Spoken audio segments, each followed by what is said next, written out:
Bonjour à tous et bienvenue sur Monde Mystérieux. Et voilà les amis, on reprend les interviews donc avec Jérôme où on va vous amener cette fois-ci. Alors Jérôme, je vais pas te représenter, mais on va vous amener cette fois-ci encore plus loin sur les mystères de la grande pyramide de Khéops, où on se pose encore de nos jours un tas de questions, il existe un tas d'énigmes toutefois sur cette pyramide, et on va en découvrir d'autres au fur et à mesure de ces interviews. On vous réserve plein de surprises et vous allez voir que ce nouveau thème qu'on va aborder va nous amener sur de nouveaux horizons, ou peut-être de nouvelles choses que vous ne connaissez pas encore, qui va nous amener encore une fois à effectuer un pas sur le pourquoi on souhaite aborder ces thèmes avec Jérôme. Alors Jérôme, ça me fait plaisir de te recevoir encore dans Monde Mystérieux. Ça faisait un moment que voilà, qu'on avait Oui, plus fait d'interview, donc voilà, tu me fais l'honneur de revenir encore dans Monde Mystérieux. Voilà, de toute façon, il y a beaucoup de gens qui attendaient ton retour. Voilà, tu fais partie intégrante maintenant. Bientôt, il y aura encore des surprises qu'on va présenter, mais voilà, moi je suis content de reprendre ces lives, ces interviews avec toi. Et là, on n'a même pas passé la seconde, mais on passe directement à la troisième et la quatrième. Alors là, c'est un ça truc va de être un peu malade. ça.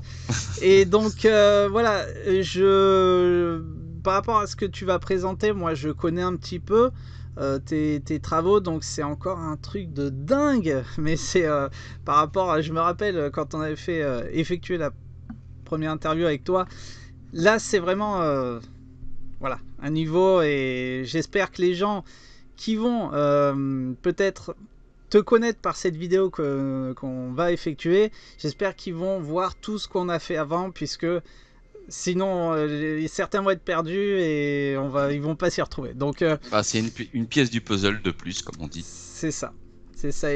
exactement, Mm. exactement. Donc voilà, comme je le disais, on avait fait on peut le dire, hein, Jérôme, un petit Un, break. un petit break. Voilà, un Oui, petit ça fait du break. bien. Voilà, on s'est accordé un petit break avec Hervé. C'est ça, Voilà, on a fait pas mal de vidéos. Ça a été intense avec le thème de la géométrie sacrée. On c'est a ça, invité énormément d'intervenants et ça a été intense. Et c'est puis ça. suite à la fin de ce thème, on s'est accordé un petit break avec Hervé pour repartir voilà, sur de nouvelles bases. Voilà, Voilà, donc comme on en a discuté ensemble, Hervé, on va pas reprendre les lives comme on le faisait avec la géométrie sacrée parce que c'était assez compliqué à mettre en œuvre. On était toujours un petit peu dépendant aussi des bugs et des problèmes techniques qu'on pouvait avoir pendant ces lives, etc. Les c'est ça. intervenants, enfin, chacun le verra un jour s'il fait une vidéo, mais faire des vidéos, c'est pas évident. Et en plus, quand c'est en live, c'est encore moins évident. Bien sûr, Donc là, on a décidé avec Hervé de reprendre l'aventure, mais sous un autre format. Donc, on va c'est vous ça. proposer pas mal de vidéos avec des nouveaux chercheurs, des personnes passionnantes. Et on commence ce soir. Voilà, on aborde le thème de la Grande Pyramide. Voilà, je pense que les gens, je pense que c'est un peu ce qu'ils attendaient avec nous deux là sur Monde Mystérieux. Enfin, toi, tu es un expert donc par rapport à la Grande Pyramide, donc c'est incroyable ce que tu as encore trouvé par rapport à ça. Et voilà, comme tu as dit, hein, c'est un pas en arrière pour mieux rebondir, puisque voilà, comme Jérôme vous l'a expliqué, on a des nouveaux formats à vous proposer. On va vous expliquer dans d'autres vidéos le nouveau format en fait de Monde Mystérieux, mais voilà, on a décidé de continuer comme ça sans effectuer de live, mais on est toujours là et avec vous. Mais en tout cas, voilà, je suis content d'aborder ce thème, puisque comme je l'ai énoncé plusieurs fois dans nos émissions, Jérôme, ce n'est qu'une partie par rapport à sur quoi tu veux nous emmener. Et c'est une pièce du puzzle, mais celle-ci c'est une grosse pièce du puzzle. Celle-là, prend de la place. Voilà. Donc, bah écoute, c'est toi qui ouvre le bal, Jérôme. Ah, écoute, ouais, ok. Tu as carte blanche. Bah, comme on vous l'avait promis avec Hervé, à la fin de l'aventure Géométrie Sacrée, on vous proposait d'aborder de nouveaux thèmes, et notamment celui de la Grande Pyramide. Parce que bah, on se rend compte que c'est un petit peu le noyau central des mystères qu'il y a sur notre belle planète. C'est ça. Il y a à chaque fois beaucoup de chercheurs, hein, on l'a vu avec la géométrie sacrée, ça converge toujours vers la Grande Pyramide, quoi. C'est ça. Et donc il y a beaucoup de choses à dire sur cet édifice énigmatique. Et voilà, moi ce soir, je vais vous proposer mes dernières trouvailles, je vais dire mes dernières convictions par rapport à ce monument. Et puis voilà, on va rebondir derrière avec de nouveaux invités. On a déjà préparé des émissions avec de nouveaux chercheurs, de la chair fraîche. Et vous allez voir, ça va être passionnant, parce qu'il y a des chercheurs qui sont un petit peu inconnus, qui ont des choses très importantes à dire sur ce monument. Voilà. C'est ça, puisqu'on s'aperçoit, donc plus on avance dans nos recherches, hein, Jérôme, si on peut dire ça comme ça, et plus on s'aperçoit que finalement il y a beaucoup, déjà d'une, il y a beaucoup de gens qui s'y intéressent et qui font des recherches sur la Grande Pyramide, ou sur d'autres sujets bien évidemment, mais ce sont en fait des gens, voilà, tout le monde peut le faire, tout le monde peut vérifier, et on s'aperçoit qu'il y en a énormément, et voilà, tous ces compléments, bah c'est ce qu'on va vous apporter un peu aujourd'hui, puisque il n'y a pas eu de, comment dire, de choses nouvelles, on va dire, sur Bah, c'est vrai qu'on est, voilà, enfin, il y a eu le film de Patrice, La révélation des pyramides. Et ça a mis le pied à l'étrier à beaucoup de chercheurs, et il y a beaucoup de chercheurs qui n'ont pas forcément exposé encore leurs trouvailles sur ce monument, parce que bon, ce film faisait un petit peu un focus en grande partie sur la Grande Pyramide, et c'est vrai que c'est un monument mais incroyable, quoi. Moi je l'ai toujours dit, hein, c'est un des plus grands mystères de notre planète, ce monument, quoi. C'est moi qui ai eu la chance de pouvoir le visiter, c'est quelque chose de fabuleux, quoi. Quand vous êtes au pied de la Grande Pyramide et vous prenez conscience de la taille de cet édifice, et puis que vous vous renseignez sur l'histoire officielle qui nous explique que tout ça a été fait par des Égyptiens qui avaient des moyens simples, et ça reste un énorme point d'interrogation, quoi. Et on est en 2021, et aucun chercheur, personne n'a encore trouvé la solution du pourquoi du comment de sa construction. C'est-à-dire que voilà, rien que le fait de construire ce monument, personne n'a... On a beaucoup d'hypothèses, mais il n'y en a aucune qui a été accréditée à ce jour. Et rien que la problématique de la construction, c'est un énorme point d'interrogation. Alors c'est légitime derrière de se poser des questions sur ses concepteurs, sur sa fonction. Et moi c'est ce soir justement, je vais vous exposer un petit peu une de ses fonctions. Comme je l'ai très souvent dit, pour moi les concepteurs de ce monument étaient des personnes omniscientes, et ils ont fait un condensé de leur savoir dans ce monument. Mais carrément. Mais de toute façon, Jérôme, je pense que on va monter crescendo de toute façon, et les gens, enfin, je pense que le public qui vont voir cette série de vidéos sur la Grande Pyramide, ils vont halluciner. Mais je trouve pas d'autre mot que halluciner quand on va, voilà. Je sais pas si on peut dire un. Ah bah il y a des moments. Un LRDP 2.0 peut-être, je sais pas, ou 3.0. Mais je pense que ce qu'on va vous apporter dans ces nouvelles vidéos, je pense que ça n'a jamais été dit voilà, sur YouTube, ou peut-être sur des blogs ou des sites. Mais on vous réserve quelques nouveautés, quelques exclusivités, comme on dit. Exclusivités, voilà, effectivement. Voilà, c'est ça. Donc bah moi j'ai très souvent Bon, je suis passionné par cette grande pyramide depuis des années, et dans toutes les recherches que j'ai pu mener sur ce monument, je me suis souvent confronté au fait que certains chercheurs, pour eux, c'était une représentation de la Terre. Alors, je peux peut-être commencer à partager. Alors oui, tu nous dis hein, quand t'es voilà, OK.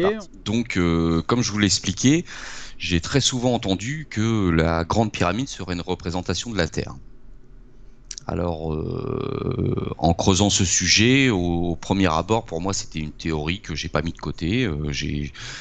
Et au fur et à mesure de mes recherches, d'une théorie, aujourd'hui, j'en suis arrivé à une conviction, c'est qu'en effet, la grande pyramide est une représentation de la Terre.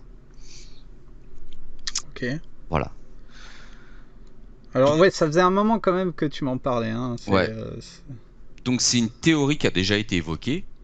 Notamment, là je reprends 4 exemples. Hein. On a eu notre ami Fred de la chaîne L'Apprentissage qui est venu sur Monde Mystérieux et qui a aussi sa chaîne, voilà, qui nous présente ce principe qu'en fait, il nous avait présenté, nous, sur la première vidéo qu'on avait fait avec lui, que le site de Gizeh était en fait une espèce de planétarium dans lequel il voyait que la grande pyramide était une représentation de la Terre, la pyramide de Képhren une représentation de Vénus, et la pyramide de Mykérinos une représentation de Mercure. Mercure, Mars, voilà. Et donc, moi j'avais déjà entendu le fait que ce serait une représentation de la Terre avant. Et Fred, avec ses recherches qui étaient assez pertinentes, m'a un petit peu remis le pied à l'étrier et je me suis dit, attends, je vais reprendre un petit peu ce que j'avais déjà entendu auparavant sur le fait que la Grande Pyramide serait une représentation de la Terre. Et donc, il y a un livre qui est sorti il y a quelques années de Fabien Pardo et de Jean Simple, tu as déjà entendu parler de ce livre, Pyramide Apocalypsia. Et eux, en fait, Jean Simple et Fabien Pardo ont fait des recherches sur la Grande Pyramide, et selon leur théorie, elle serait une représentation de la Terre pour nous indiquer le lieu de l'Atlantide. C'est une théorie comme une autre, mais eux aussi ont des arguments assez pertinents dans leur livre sur le fait que, effectivement, la Grande Pyramide serait une représentation de la Terre. Il y a très longtemps, j'avais vu cette vidéo,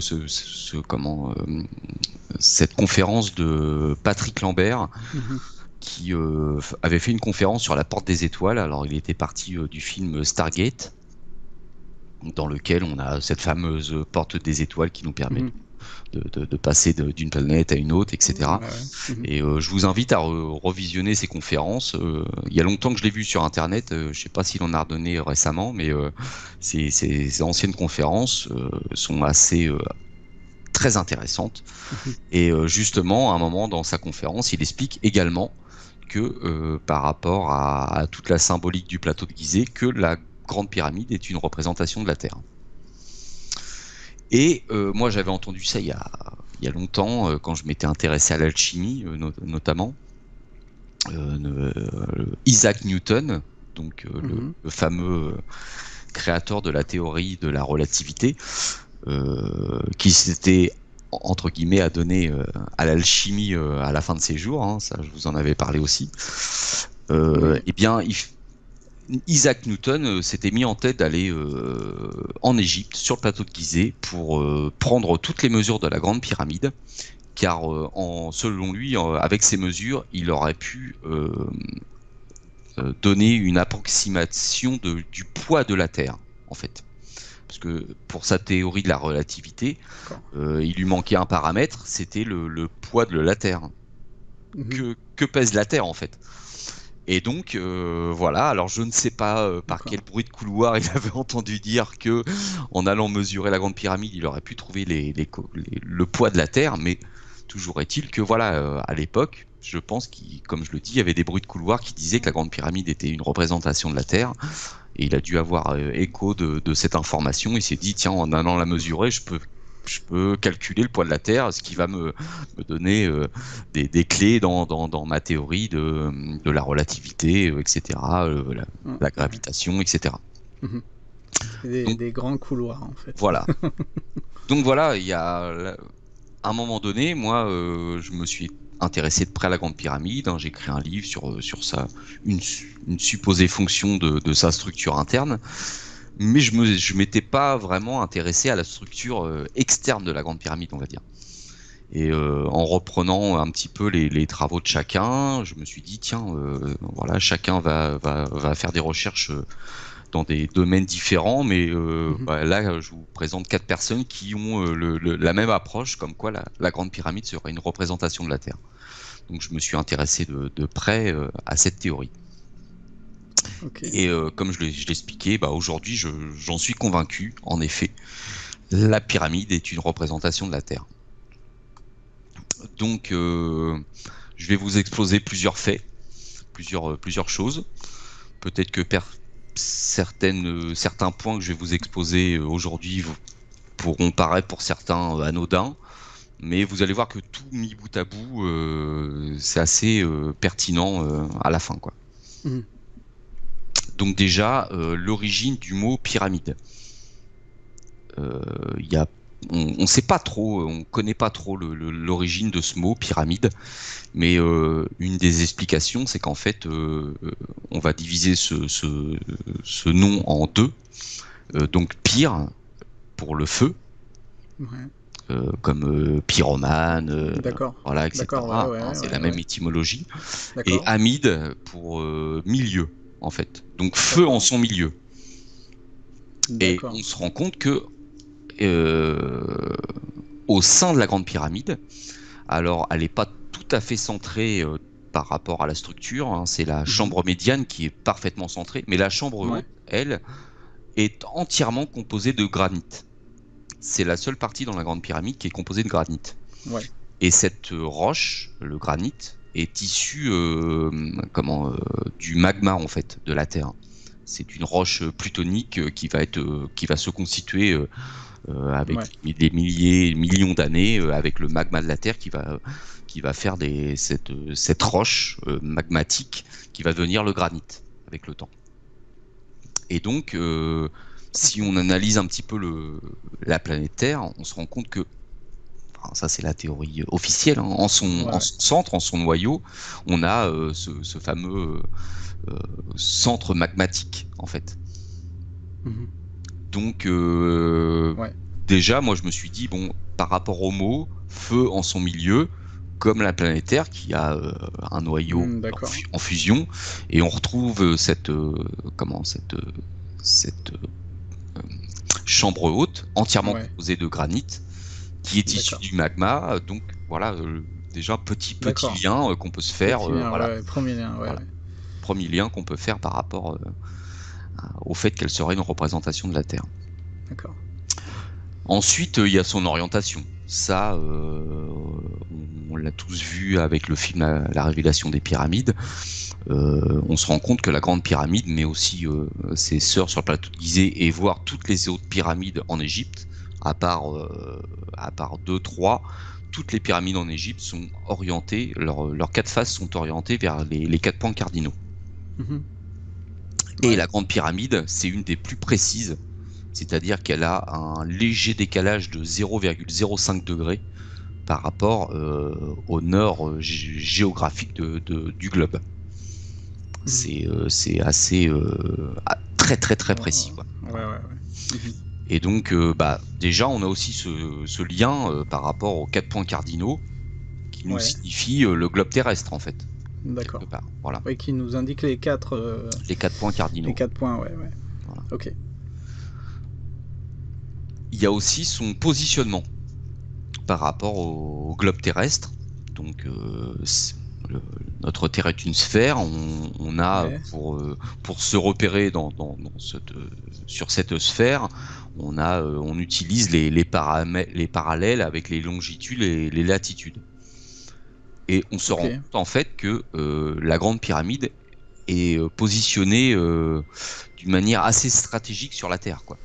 Alors ça avait été évoqué dans LRDP, comme quoi le positionnement de la Grande Pyramide a en fait scindé en 4 les parties immergées de la Terre. Ah oui, je me rappelle. Voilà. Bon, ça a été remis en question. Certains ont refait des calculs. C'est pas tout à fait précis, mais je dirais que grosso modo, voilà, si on avait voulu positionner un monument au milieu des 4 terres immergées, pas des 4 terres, mais de l'ensemble de la superficie des terres immergées du globe terrestre, c'est un positionnement assez idéal, quoi. Alors, si tu me permets, Jérôme, oui. C'est pas mal le rond que tu as représenté avec les deux triangles inversés qui s'entrelacent, puisque j'ai l'intention de parler en fait de ces 30 degrés nord et sud, puisque sur ces points, en fait, on trouve des choses assez incroyables, comme des volcans, ou des choses vraiment très précises. J'en avais parlé un jour sur une vidéo que j'avais faite avec Google Earth, et il y a des choses vraiment précises à ce degré nord et sud. Et enfin, ça rejoint pas mal de choses. Ça sera peut-être un complément à ça, mais j'avais vraiment l'intention de l'expliquer, ça. C'est important, ça. Et oui, parce que en fait, si nous on utilise une géométrie à 360 degrés. Donc en fait, si on comme le slide en bas à droite, là où j'ai ma souris, si on coupe ce cercle en deux, on va avoir 0 et 180 degrés, 90 et 270. Et donc en fait, on va diviser par 12 ce cercle, donc on va avoir des angles de 30 degrés. Et en fait, au niveau du 30e parallèle longitude-latitude, c'est là où se trouve grosso modo la Grande Pyramide. D'accord. Donc dans une géométrie d'un cercle à 360 degrés. D'ailleurs, moi ça m'a toujours un petit peu percuté ce truc-là. Je dis 360 degrés, on n'est pas loin des 365 jours de l'année, quoi. De l'année, Et donc si on reporte dans un cercle les 30 degrés, 90, etc. et on trace, on va avoir une étoile de David, tu vois, comme je l'ai représenté. Et bon, voilà. Ça, je vais vous en parler. Justement, comme je répète, je vais en parler, ça peut-être avec des animations 3D, puisque quand tu le représentes en 3D, tu t'aperçois qu'il y a des choses qui tombent. Je t'ai dit, il y a des volcans, il y a d'autres pyramides, enfin, il y a un tas de choses. Enfin, voilà, je reviendrai dessus, mais c'est important d'en parler. Ouais. Et oui, et cette étoile, bon, je vais en parler dans. Je me fais une petite pub, hein. J'ai fait un article pour Antoine de Génération de Cité d'Or. Notre cher Antoine, voilà. On lui dit coucou parce qu'il est avec nous, on bosse tous ensemble. Mais, exactement. Voilà, on le salue puisqu'on est en contact avec lui et on l'adore. Et donc je parle de justement cette étoile de David avec ce que Christian Combois avait découvert. Avec ce rapport aux 153 poissons dans la Bible et qui nous font ressortir le nombre pi. Enfin, bon, voilà, je sais pas. D'accord. Voilà, à voir, voilà, si. Voilà, alors, abonnez-vous à Génération Cité d'Or. Voilà. Si les gens veulent, bien sûr, se procurer le magazine, alors ça sera dans le prochain, c'est ça, Jérôme? Oui, dans le numéro 7, oui. Voilà, si vous souhaitez voir l'article de Jérôme, achetez le numéro 7. Un article sur Jésus, voilà, j'en ai déjà parlé avec toi. Ouais, on avait déjà... bien sûr. Ah, super. Alors, je continue. Ouais. Donc, il y a aussi cette forme pyramidale. Donc, justement, il faut savoir qu'on représente les 4 éléments de la Terre symboliquement par des triangles. Donc le feu, triangle, pointe vers le haut, l'eau, l'inverse, triangle, pointe vers le bas, l'air, pointe vers le haut mais avec une barre au milieu, et la terre, inversement. Et déjà on se rend compte qu'une pyramide, en fait, hormis sa base, elle est composée de 4 triangles. Et le c'est fait vrai, que ces triangles soient justement orientés chacun vers les 4 points cardinaux, il faut savoir qu'on représente aussi chaque point cardinaux par un élément, les 4 éléments de la Terre. Donc la terre, l'air, le feu et l'eau. Alors moi j'ai retrouvé ce slide sur internet, je suis pas certain que le nord soit associé à la terre. Moi j'avais D'accord. entendu dire qu'il était peut-être associé à l'eau et inversement avec enfin bon D'accord. voilà, le sud est attribué au feu, Mhm. l'est à l'air et l'ouest à l'eau. Hop, D'accord. excusez-moi, j'ai sauté d'un slide. Hop, voilà, je reviens. Et donc le fait d'avoir ces 4 triangles assemblés, bah, nous font un petit, avec les orientés vers les 4 points cardinaux, nous font un petit peu rappeler les 4 éléments de la Terre, D'accord. quelque part. Voilà. Alors ensuite, il y a aussi ce fameux concept de la quadrature du cercle par rapport à la construction de la Grande Pyramide. Alors, c'est là où je vais commencer à rentrer dans le Dans le dur, vif dans le du vif du sujet. sujet, c'est qu'en fait, les concepteurs de la Grande Pyramide, je vous explique depuis quelques minutes là qu'en fait, ils ont voulu nous représenter la Terre. Mais la Terre est une sphère. On est OK. Mhm. Donc comment ils auraient pu justement nous signifier un cercle, voire une sphère, voire une demi-sphère, avec une figure géométrique comme la Grande Pyramide. Donc là, justement, j'ai commencé à rentrer dans le sujet. Déjà, ça, c'est une constatation. En fait, on se rend compte que la hauteur de la Grande Pyramide, reportée au sol, si vous tracez un cercle, ça, j'en avais déjà parlé avec toi, Hervé. Ouais. En fait, la circonférence de ce cercle sera égale à la base carrée de la Grande Pyramide. Mhm.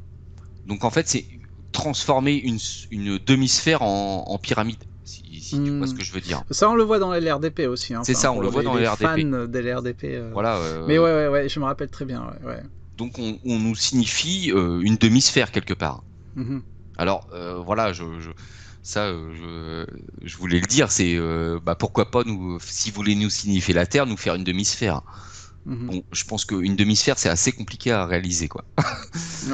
Déjà qu'une Ouais. grande pyramide de 147 mètres de haut, avec 4 faces triangulaires, c'était un gros chantier. Alors, essayer de faire une demi-sphère parfaite, alors là, on s'arrache les cheveux de la tête. Enfin, Là, c'est... c'était quelque chose de... Mais en même temps, je pense que ils ont voulu nous signifier le fait qu'elle représente la Terre, mais sans que ça soit... il fallait le trouver, en fait, quelque part. Tu vois ce que je veux dire, Hervé? Il Mhm. fallait le deviner, le comprendre dans sa géométrie, ses dimensions, etc.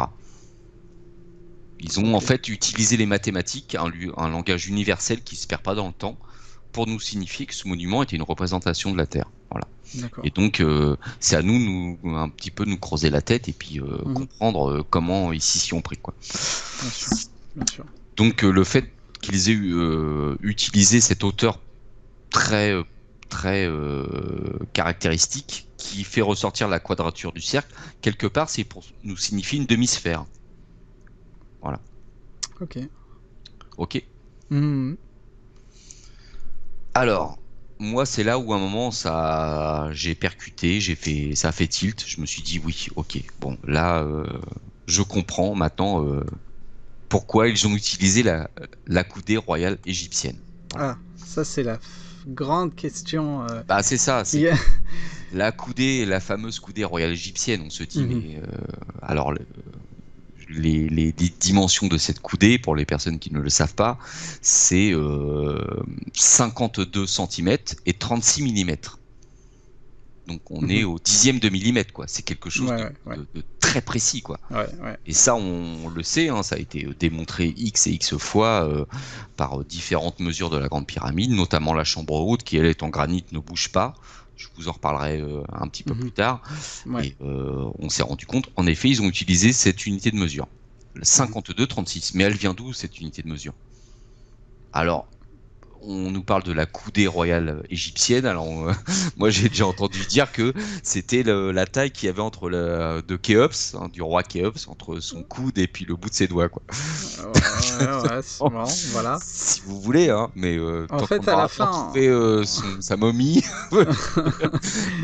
pour moi, c'est n'importe quoi. Enfin, je veux dire, en fait, on en a parlé il y a pas longtemps, Jérôme, hors caméra, mais à la fin, on en rigole puisque c'est ça. t'as beau éplucher toutes les théories et toutes les hypothèses, et je veux dire, il y a un truc qu'eux, ils savaient, que nous, on se rend compte aujourd'hui, et qu'il n'y a pas photo. Donc voilà, la seule représentation qu'on a de Khéops aujourd'hui, c'est une petite statue qui mesure 7 cm. Quoi. Et de comment ils ont pu dire que c'était la coudée de Khéops, quoi. De son coude à ses doigts, là, Bon. ils ont pris ça comme mesure. Bon, écoute, peut-être que dans quelques millénaires, on va retrouver mon gros goût qui est enterré, et puis bon. Bref. Voilà. C'est formidable. Mais alors ça, on reviendra avec d'autres intervenants, hein, Jérôme, sur on va revenir là-dessus. parce que c'est vraiment important, ça. Hein, vraiment important. Donc en fait, d'où vient cette coudée? En fait, cette coudée vient du maître. Ça, c'est indéniable. Je vais vous faire la démonstration. Cette coudée vient du maître. Et d'où vient le maître? Ah, alors là, il faut remonter à l'histoire du maître. Hein. Bon, ça, c'est évoqué dans LRDP, mais je vous fais un petit rappel. Et dans BAM aussi. Et dans BAM aussi. Donc, le maître aurait été inventé, entre guillemets, au sortir de la Révolution française. Donc, en fait, à l'époque, chaque pays, chaque continent, chaque nation utilisait des unités de mesure différentes. Et on a voulu unifier un petit peu tout ça, peut-être pour favoriser les échanges commerciaux de l'époque, etc. On s'est dit, on va essayer de trouver une unité de mesure universelle qu'on va imposer à tout le monde, ça sera plus simple. Hein, parce que si tu commandes un bateau en Angleterre, tu dis, moi je veux qu'il fasse 10 mètres, et puis ils comprennent 10 pieds, tu vas te retrouver avec un truc tout petit. Enfin, tu vois, ça... Bon, voilà, on a voulu unifier les unités de mesure.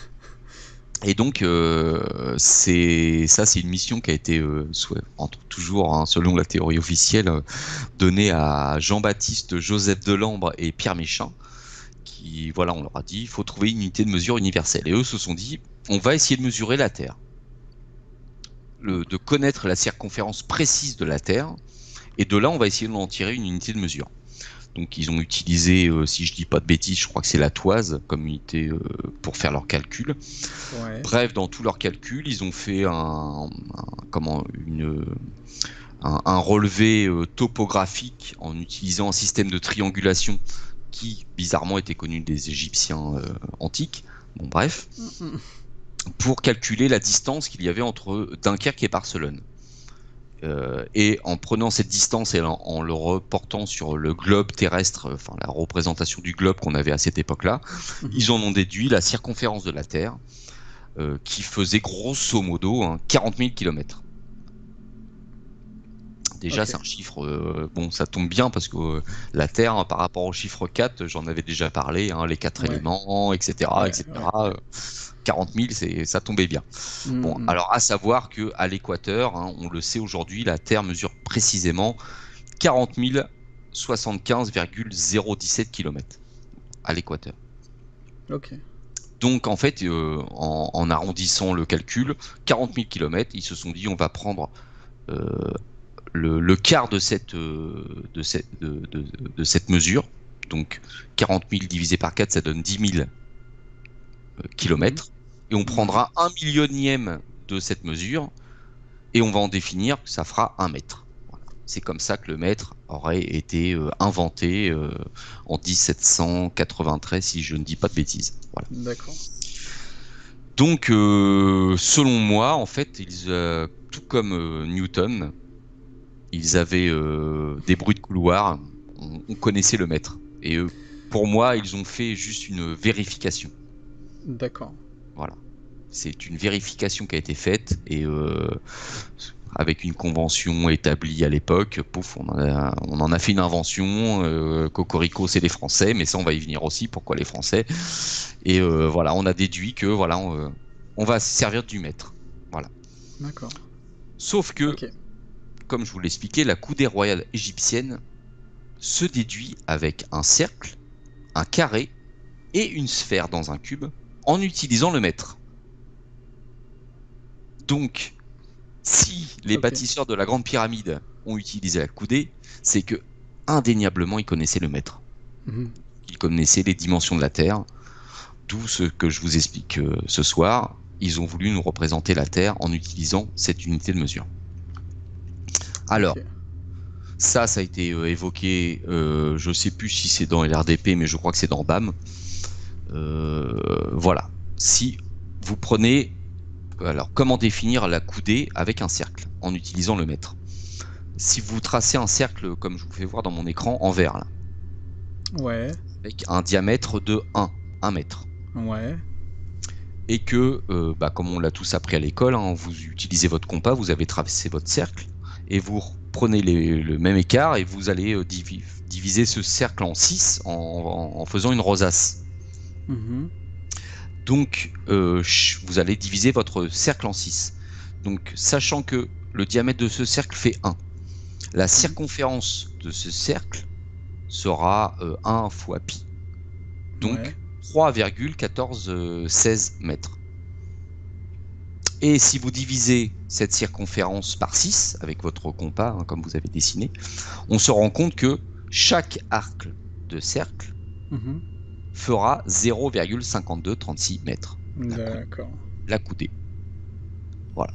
Et chose étonnante, c'est que si on soustrait ensuite de 3,1416, donc la circonférence totale de ce cercle, 3,1416 mètres, et on soustrait une coudée, donc 0,5236, on va tomber sur 2,618 mètres. Et 2,618, d'accord. Je vous l'apprends pas, c'est phi au carré. Ouais, au carré, ouais. Mais alors, donc bon, les gens qui vont voir ça, ils vont dire, mais qui est arrivé, c'est l'œuf ou la poule, tu vois, qui est arrivé en premier. Là, mais tu vois, c'est entre choisir une unité de mesure qui fait 1 pile et en déduire 0,5236. Oui, mais... Ou choisir 0,5236 qui tombe d'où pour en déduire 1 mètre pile. Mais non, réfléchissez. On est parti de 1 et on en a divisé. Oui. On en a... le 1, il fallait le trouver. Tu vois, 1, c'est 1. Oui, non, mais en mathématiques, mais je veux dire en mesure, c'est totalement différent. Et bon, en mesure, là où... tu prends 1, tu peux prendre 1, ce que tu veux. Là, en l'occurrence, c'était 1 mètre. D'accord, mais rapport à la Terre. En termes de mathématiques, oui, d'accord. Rapport à la Terre. C'est formidable quand même. En fait, c'est des maths. C'est des maths. Et comme je vous le disais, moi, petite chose improbable, c'est que le mètre a été inventé, entre guillemets, hein, comme je vous l'expliquais, en France. Alors oui. Et la France, c'est le pays de l'Hexagone. On est d'accord, hein. Pour la France, c'est l'hexagone. Un hexagone, c'est dans un cercle, tu divises par 6 pour obtenir un hexagone. Ah, c'est bizarre. Ah putain. On retrouve ce principe divisé par 6. Voilà. Bon. D'accord. Ok. Ouais, ok. Bon. Carrément, alors après, tu vois, c'est pareil. Si tu prends un cercle d'un rayon 1, donc d'un diamètre de 2, tu vas tracer ton cercle, hein, comme on a parlé tout à l'heure, divisé en 360, etc. Et si tu le divises par 12, cette fois-ci, de 0 à 30 degrés, tu vas retrouver ton 0,5236. Voilà. Et 30 degrés, c'est la position de la pyramide par rapport à la planète, comme je vous ai fait voir tout à l'heure. D'accord. Tu vois, des petits indices, voilà.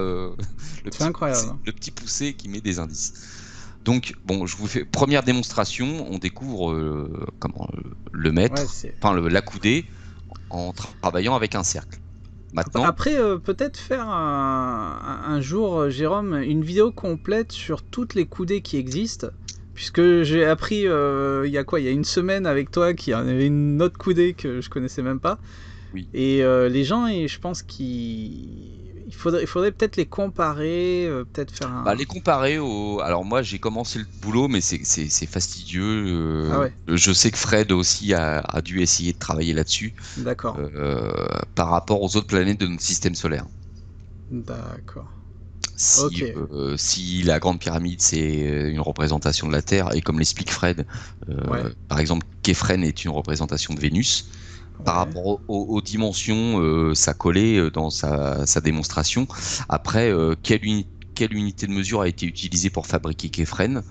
Est-ce que c'est en rapport avec Vénus, etc. Enfin, pour faire d'accord, un petit peu le même principe que Khéops, par rapport à ce que je vous expose maintenant, quoi. d'accord, d'accord. Ouais, c'est intéressant. Donc voilà, une piste de recherche pour des gens. Si vous savez Ouais. pas quoi faire ce week-end, allez hop, au boulot. Non, non, mais parce que voilà, encore une fois, on avance, quoi. On avance et bon, peut-être qu'il y a de fortes chances que les prochaines vidéos, on en reparlera, hein, mais Donc comment bon. définir aussi la coudée? Cette fois-ci avec un carré. Là, on parle d'un cercle. Mhm. Je vous ai parlé d'un cercle. Là, on va découvrir la coudée avec un carré. Donc, on va tracer un double carré avec des côtés de 10 cm. Donc, on va se retrouver avec un double carré, donc un rectangle. Euh, Ouais. J'ai sauté le slide. Hop, je reviens. Donc, Ouais, c'est la on va surprise découvrir, d'après. enfin, on aura un rectangle de 10 cm de petit côté Mhm. par 20 cm de grand côté. Et si on trace la diagonale de ce double carré, ça c'est une formule mathématique. Si on prend un rectangle parfait 1 sur 2, et si on mesure sa diagonale, on se rend compte que la diagonale est équivalente à racine carrée de 5. Ok. Et racine carrée de 5, pour ce cas de figure avec 10 cm par 20 cm, on tombe sur 22,36 cm. Donc la diagonale de ce double carré va mesurer 22,36 cm. Eh bien, si on additionne les trois faces de notre triangle rectangle, on aura 10 plus 20 plus... Ah, j'ai fait une erreur là, la virgule n'est pas au bon endroit, hein. C'est 22,36, D'accord. pardon. Voilà. D'accord, d'accord. Donc 10 plus 20 plus 22,36, on va obtenir 52,36 cm. La D'accord. coudée royale égyptienne, en utilisant Encore. toujours le système métrique. D'accord. Oui, oui, oui. Ouais. Donc là, ça commence à faire beaucoup. Et je vous rappelle que la chambre haute de la Grande Pyramide, au niveau de son sol, c'est un Ouais. double carré. Un double carré qui mesure 10 coudées royales de large par 20 coudées royales de long. Or, si on reporte le système métrique par rapport à cette coudée royale, ce qui va nous donner 10 coudées royales de large, donc 5 mètres,236, Oh, putain. plus 20 coudées royales de long, 10 mètres,472, fois 2, pour avoir la Ouais. périphérie de cette chambre, et on va tomber sur 31,1416 mètres. Donc en fait, c'est pi fois 10 en Ah mètres. putain, ouais, ouais, ouais, ouais, carrément. Donc on a toujours ce rapport carré-cercle. Mhm. Donc c'est ce que je vous explique depuis tout à l'heure. La Grande Pyramide, c'est une base carrée. On a voulu nous signifier, par rapport à l'utilisation de cette mesure, je fais une base carrée en forme pyramidale, mais je vous fais un... Ouais. je vous explique qu'on est sur un cercle, en fait. Tu vois? Mhm. Ouais, bien sûr, bien sûr. Voilà. Et là, moi, je vais enfoncer le clou. Et là, c'est moi quand j'avais découvert ça, j'ai dit bon, bah là, il y a pas à tortiller, hein. Voilà. Vous prenez un cube parfait de 1 mètre de côté. Ouais, Donc vous allez avoir un beau mètre cube. Voilà. ouais. Si vous inscrivez dans ce mètre cube une sphère, c'est-à-dire que la sphère va toucher les 6 parois de votre cube, en fait. Elle est Mhm. parfaitement inscrite dans ce Ouais, cube. ouais. Eh bien, formule mathématique, là c'est toujours des maths. C'est les gens qui vont refuser de comprendre ce que j'explique. Là, essayer de me démonter ça, c'est pas possible. La, le volume de la sphère qui va être inscrite dans ce mètre cube va mesurer précisément 0,5236 mètres cubes. D'accord. Toujours notre coudée royale égyptienne. Là, on est exprimé en mètres cubes. Donc là, on est clairement sur voilà cette mesure de 0,5236, la coudée royale égyptienne. Elle a été utilisée dans ce monument pour nous faire référence à une sphère, à un cercle, à notre planète Terre, puisque on l'a déduit avec le système métrique, qui est déduit de la circonférence de la Terre. Ok. Ok. Bon. Là, voilà. Après, je vais vous expliquer quelques autres slides qui pour moi, vont juste accréditer. Hein, ça pourra paraître bénin pour certains, mais par rapport au fait que la Grande Pyramide est un rapport au Soleil, comme beaucoup de monuments sur notre Terre. On le sait par rapport au creusement de ces quatre faces, hein, qui lui donne en fait 8 faces. Lors des équinoxes, on a, pendant l'espace de quelques secondes, on voit très nettement le creusement de ces deux faces. Ça se produit que à ce moment-là. Donc rapport au Soleil, qui est intimement lié à la Terre par rapport à la positionnement de cette pyramide, aux 4 points cardinaux, etc., etc. Voilà, c'était. Et puis il faut savoir aussi, c'est que la pente de la Grande Pyramide est égale à 51 degrés 51. Et ça, je l'avais découvert avec Georges Vermar et Mathieu Lavaux, hein, sur leur site. En fait, c'est exactement l'angle de réfraction de la lumière dans une goutte d'eau dans un second arc-en-ciel. En fait, si vous avez l'occasion de voir un arc-en-ciel prochainement, hein, vous verrez qu'en fait, on n'en voit pas qu'un. Il y en a un qui est très net, mais il y en a un qui est au-dessus, qui est un petit peu plus diffus. Bien sûr. Qui est plus caché, je dirais, qu'il faut le deviner, il faut le voir, par rapport au premier qui est bien visible. Et ça, c'est exactement l'angle de réfraction de la lumière dans une goutte d'eau qui forme ce second arc-en-ciel diffus.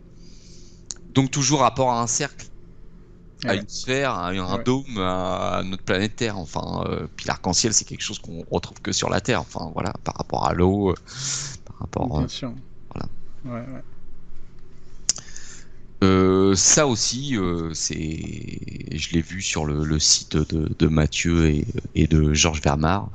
En fait, si vous tracez un cercle et que vous prenez la base de la Grande Pyramide et que cette base représente le diamètre de ce cercle, vous positionnez avec un logiciel les proportions de la Grande Pyramide et vous allez voir que en fait, la pyramide va déborder du cercle vers le haut. En fait, sa pointe dépasse du cercle.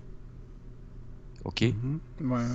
Et en fait, si ensuite, avec un compas, vous prenez la pointe de la Grande Pyramide et que vous allez en tangente sur notre premier cercle et vous tracez un second cercle, on se rend compte que c'est exactement les proportions de la Terre et de la Lune.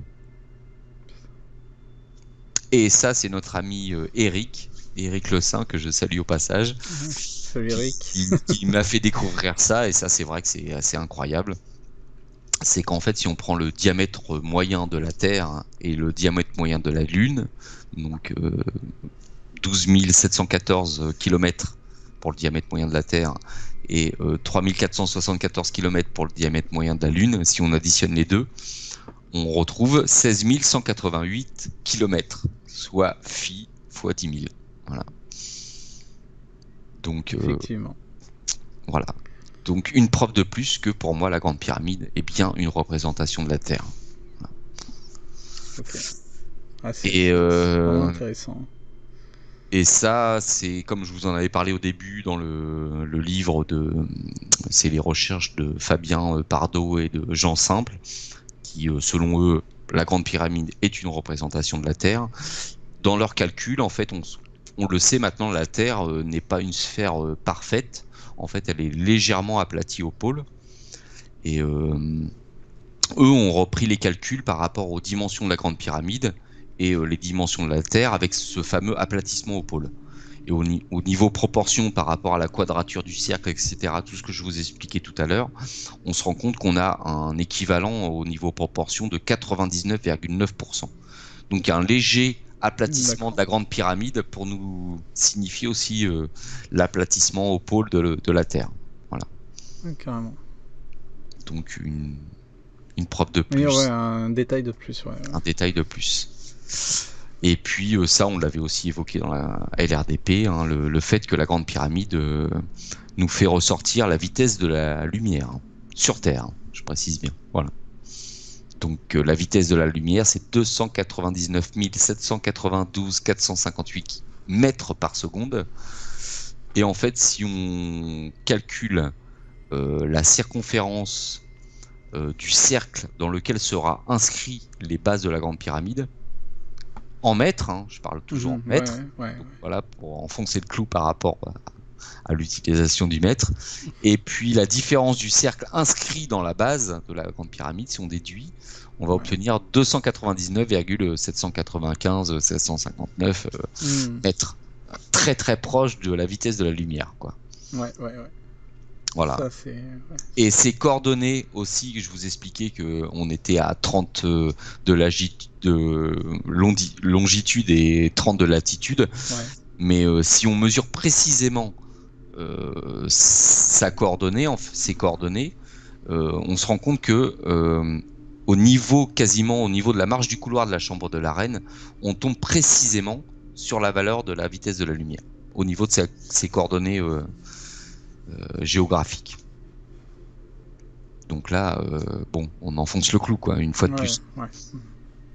Donc, comme je l'ai souvent dit avec d'autres intervenants en off qui vont venir sur notre chaîne et d'autres aussi, c'est une espèce de capsule temporelle, cette grande pyramide.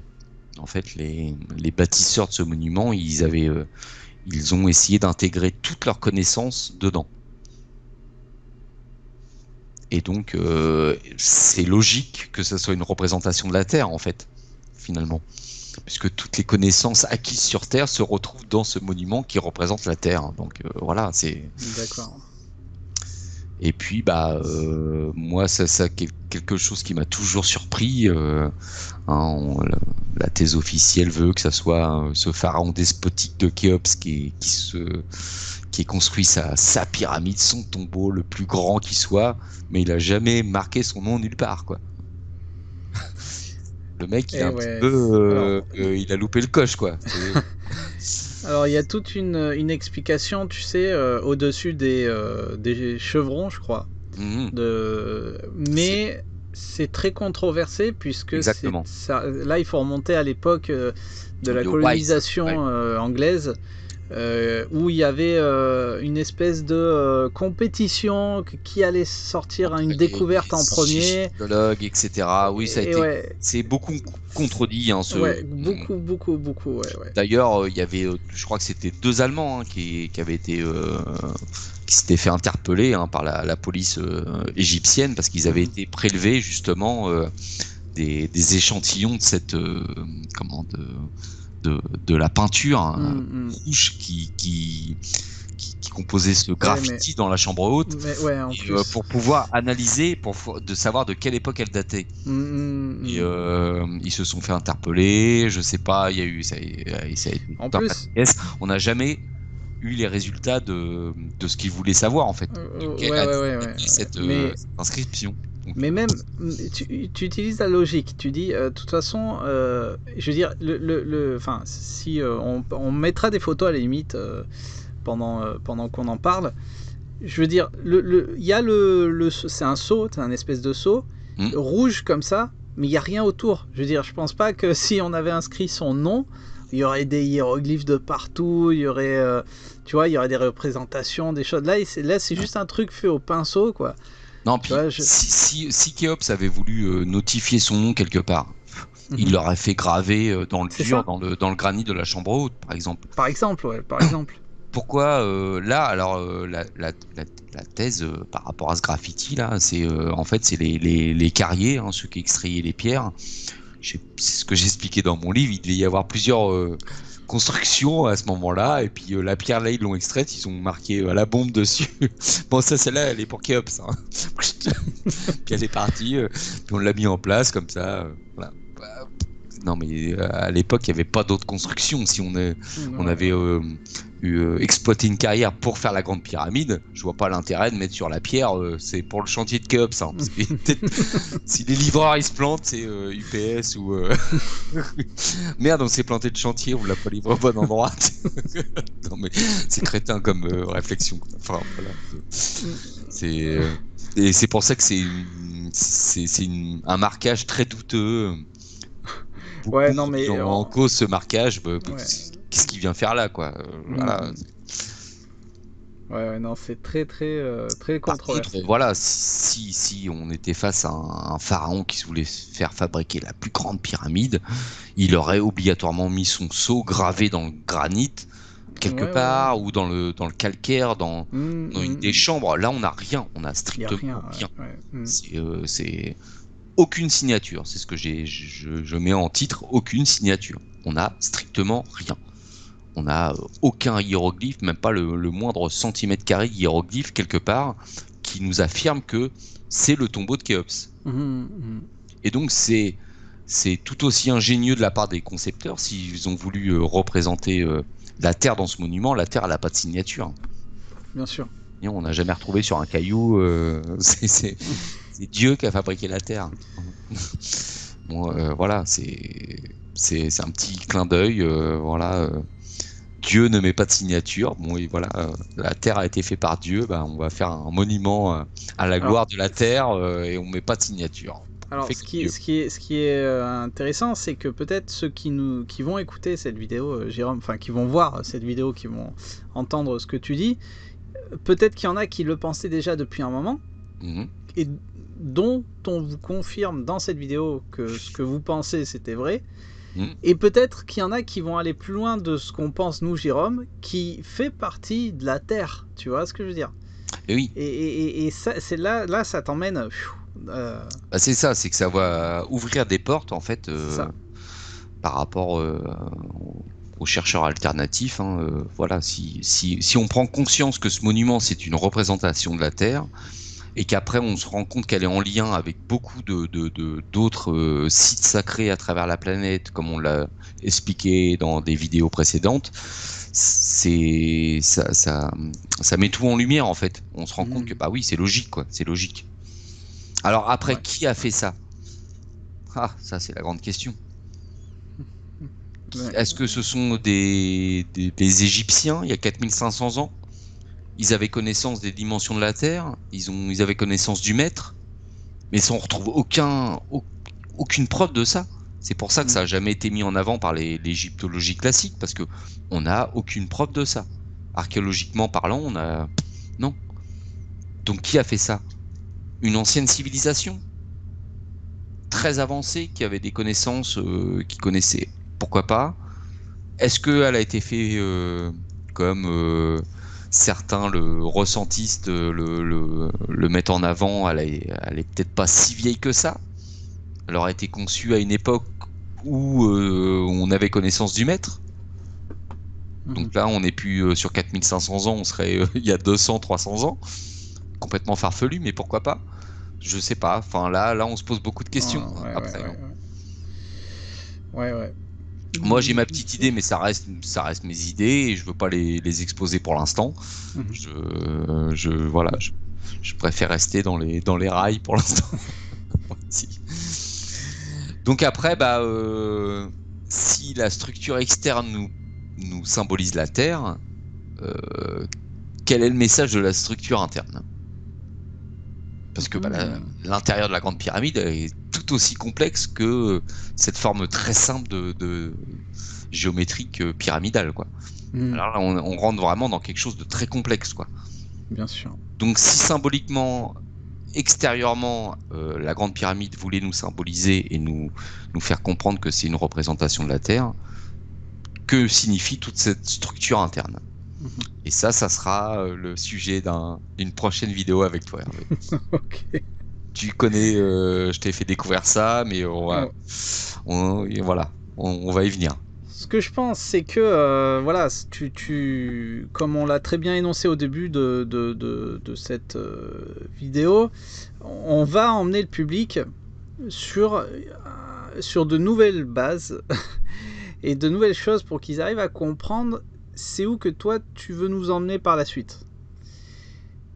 Mais voilà, on va partir de ça et on va dériver là. Pendant tout le temps, on va traiter ce thème, on va dériver sur pas mal de choses assez incroyables. Et je me suis posé plusieurs fois cette question aussi, Jérôme, et là tu m'as vraiment ouvert les yeux et je me dis, mais il y a pas de doute, tu vois ce que je veux dire. Il n'y a pas de doute, c'est vraiment ça. Mais comme toi et moi... Moi, c'est cette histoire de coudée qui m'a toujours dérangé, Ouais. quoi. Je me suis dit, mais putain, Et mais moi vient aussi. d'où cette coudée 52,36 mm. Attends, t'es au dixième de millimètre. Bien sûr. Ça, en fait, ils connaissaient le mètre et ils en ont déduit cette coudée pour signifier dans la Grande Pyramide ce rapport à la sphère, hein, à une sphère, à un cercle, etc. Et ça, ce que je dis, ce que j'ai pas dit dans ce que j'ai exposé, en fait, ce qui est marrant, c'est que dans la Grande Pyramide, que ce soit son aspect extérieur ou intérieur, il n'y a aucunement référence au cercle. C'est que des angles, des lignes droites, tu vois, c'est que du truc droit. Il n'y a pas de sphère. Et je pense qu'ils auraient pu le faire, parce que regarde Barabar, les grottes de Barabar. Ouais. Ils ont bien fait des sphères. Vrai, Hein. Il y a des pièces, voilà, ils ont creusé, ils ont fait une sphère parfaite. Ouais, c'est vrai. Un truc parfait. Vrai. Ils auraient très bien pu se faire chier à faire un truc parfait, parfaitement sphérique dans la Grande Pyramide pour nous. Non, c'est que des lignes droites. Par contre, ils utilisent la coudée rapport à ce cercle, à cette sphère, pour nous signifier. On fait un truc carré, mais en fait, c'est pour vous faire voir que c'est une représentation sphérique. Pour toi, par exemple, les constructeurs des grottes de Barabar, c'est les mêmes constructeurs que la pyramide? Non. Ouais, d'accord. Non. Enfin. Et voilà. C'est ça. Non, mais alors, est-ce que c'était un savoir-faire qui était éparpillé sur toute la Terre chez des personnes très très très spécifiques, qu'on va dire architectes, qu'on va dire bâtisseurs, tu vois ce que je veux dire? Alors le qui problème, avait ce savoir. le gros problème, moi j'ai déjà réfléchi et je me suis déjà posé cette question. C'est que tu te dis en fait, les mecs ils arrivent, pouf, ils te font un truc parfait. Il n'y a pas d'ébauche avant. T'as pas retrouvé une ébauche.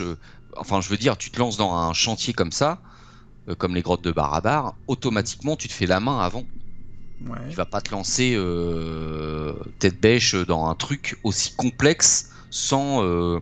C'est comme le mécanisme denticitaire. Tu vois la complexité du truc. Tu te dis les personnes qui ont conçu ce truc, automatiquement, ils avaient des connaissances. On avait fait des tests avant. On avait conçu d'autres trucs qui étaient moins bien élaborés et on a perfectionné. On est arrivé là. Tu retrouves pas les trucs avant. Pouf, t'arrives, t'as le truc, il est parfait. Les grottes de Barabar, c'est parfait. La Grande Pyramide, c'est parfait. Tu retrouves pas d'ébauche. Et après, ça dégrade. Après, t'as l'impression qu'ils ont voulu enfin, qu'il y a des gens qui sont arrivés derrière. On va essayer de refaire la même chose, mais c'est moins bien.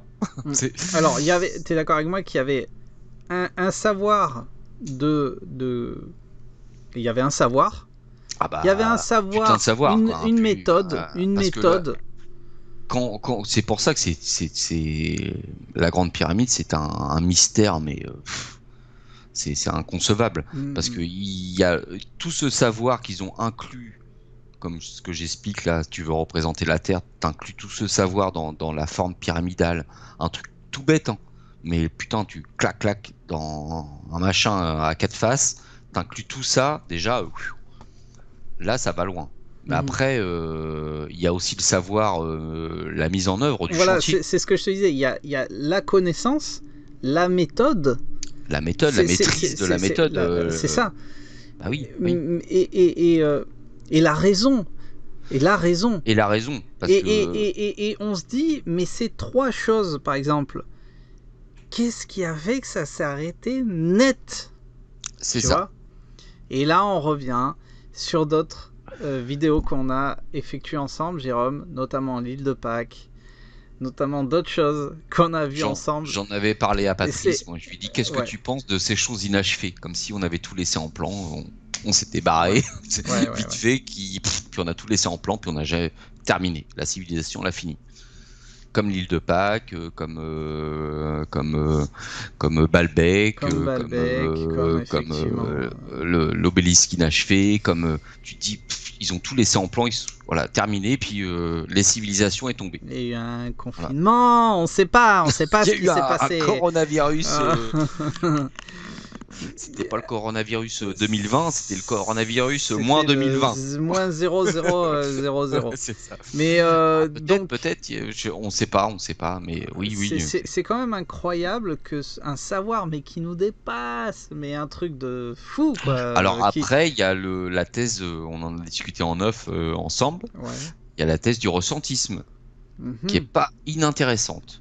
Franchement, c'est pas inintéressant. Alors oui, effectivement, peut-être qu'on y arrivera dessus petit à petit, puisque je pense qu'on va lancer le truc aussi un peu nous de notre côté. Franchement, moi je vous invite à voir la vidéo de Rock Soccer, la dernière qu'il a mis en ligne sur chronologie 2.0, et si les ressentistes avaient raison. Et il y a quand même des arguments qui sont difficilement contestables. Et à la fin de la vidéo, t'as le cerveau qui fume. En fait, peut-être qu'il faut que je reprenne tout depuis le départ. Au niveau de la chronologie, ça explique beaucoup de choses.